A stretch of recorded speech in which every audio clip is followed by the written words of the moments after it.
Welcome to the Online Virtual Parent Academy. I'm Stephanie Sahadeo, the Virtual Parent Academy moderator for this event. We are excited to have you join us this evening as you experience the Parent Academy virtually. Tonight's session is titled Beyond the Classroom.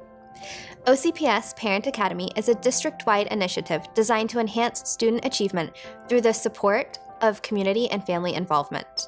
The Parent Academy focuses on three primary tracks: student achievement, parenting and advocacy, and personal and individual growth.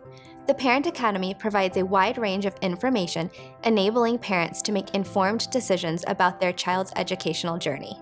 Let's take a look at our agenda for tonight. First up, you'll meet the members of the Parent Academy team.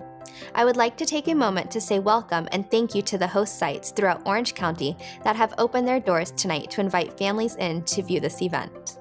Topics covered tonight will focus on strategies and techniques used outside of the classroom to promote success and prevention resources and education brought to you by Anna Reed Bowles from the Caron Treatment Center. The presentation tonight is for middle, high school students and their families. There will be some brief commercial breaks along the way. Please keep in mind that if you have any questions during tonight's presentations, that you may use the chat box on the screen to directly ask your questions. Our first session tonight will be covering information on prevention and intervention with substance use disorders amongst children and teens. I'd like to welcome Anna Reed Bowles from the Caron Treatment Center. Hello, it is an honor to be presenting to those of you who are logging in virtually. This is a unique opportunity, and although I'm not a big fan of being on camera, I hope our time tonight will serve you better, as this is my life mission. My name is Anna Reed Bowles, and I have had the pleasure to provide support to students, parents, and faculty and staff for over 10 years in schools and agencies across Central Florida. Like so many of you, I wear multiple hats to include being a wife, a mom of 2 girls ages 9 and 10, and a dog owner. My husband and I recently opened a scuba diving business to help fundraise for our church, who is opening a multi-purpose community space, and I have enjoyed serving our community through a different avenue. I am also a widow mentor and advocate, as I lost my first husband suddenly. Finding support was a challenge to me, but I was grateful to connect to Modern Widows Club, who helped me heal forward, and now I can reach back to help my other Wisters. Believe it or not, over 70% of women will become widowed at some time over the course of their lifetime. I am also currently a graduate student at UCF pursuing my master's in nonprofit management. In addition, I am a recovery advocate and am working to help Central Florida enhance the continuum of care for our adolescents. I share all of this with you so that after our time here tonight, if there is something that I can do to help support you or your family members, please do not hesitate to reach out to me. As a parent myself, I understand that evenings can be very stressful, and I applaud you for prioritizing time to increase your knowledge. Caron Treatment Centers is one of the oldest and largest centers in the country for treatment of substance use and behavioral health disorders. We provide gender-specific residential treatment for adolescents through the senior population on our beautiful main campus in Warnersville, Pennsylvania, as well as adult treatment at centers in Florida. We have 5 regional recovery centers in major East Coast cities where we support our alumni and local communities.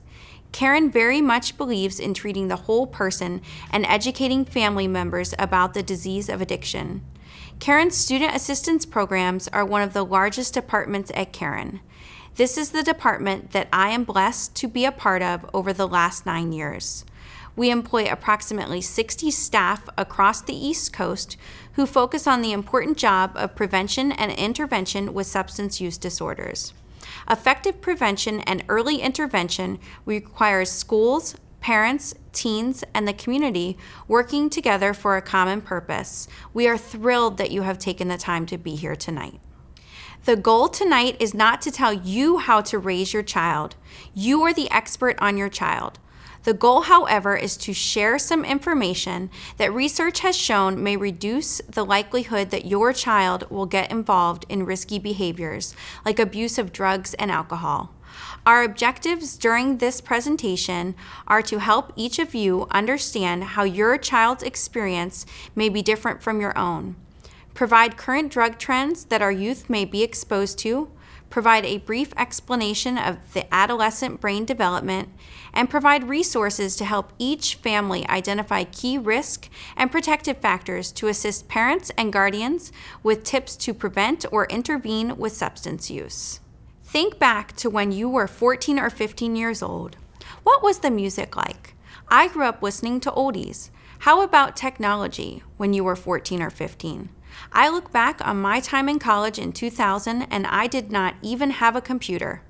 Things were different during that time than they are now. Looking back, I was the first one in my family to have a cell phone at age 16 due to starting my first job and having to drive back and forth to work.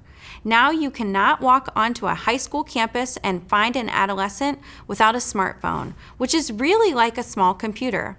Just like music and technology can't be compared, we can't compare what things are like with our kids in terms of exposure to substances. When I was in school, it was clear which group of students were using drugs. Many times, this group was labeled as the potheads or druggies. Today, there is no profile for the kids using drugs. Although many kids are choosing not to use substances, it is more widespread than in the past as no one group is choosing to use. For many, curiosity or peer pressure may be the reason they choose to try alcohol or a drug for the first time.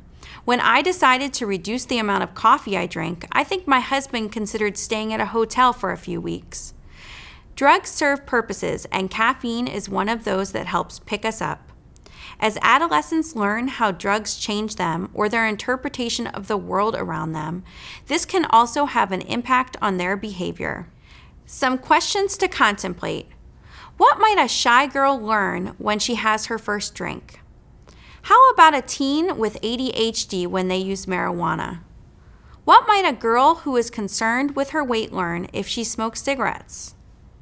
What might a boy with trauma in his background learn when he takes his Xanax? Not everyone has a pleasurable experience with drugs and alcohol early on. They may get sick, embarrass themselves, or feel anxious. However, for those that do have a pleasurable experience, they are more likely to continue, which may result in giving up other tools for life in favor of a drug. When examining the teen brain, I want you to consider a traffic light. The green go light tends to shine bright, but yellow caution and red stop aren't completely wired yet. Adolescents are certainly capable of making quick, efficient, correct decisions, but often in the heat of the moment, the brain's deep emotional center will win out over reason. Teens understand risk. It's just that the reward of impressing their peers may be more important to them at their age than the fear of risk to their survival. For example, the social reward of staying out past curfew might outweigh the likelihood of getting into trouble. As parents and guardians, it is our job to be the yellow and red lights. Risk-taking in the teen years is a biological necessity. They are preparing to leave the nest and make it in the world without you holding their hands.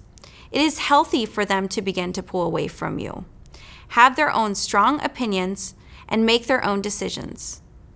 The plan is for them to begin testing the waters while under your roof, where you can guide them, process with them, and enforce consequences when they take risks that are potentially detrimental to themselves or others. Since the human brain does not fully mature until the age of 24 or 25, the adolescent who abuses drugs or alcohol can become addicted faster than an adult and risks damage to learning, memory, and emotional maturity. Protecting against drug abuse is crucial. Teens are rapid learners since their brains are still developing.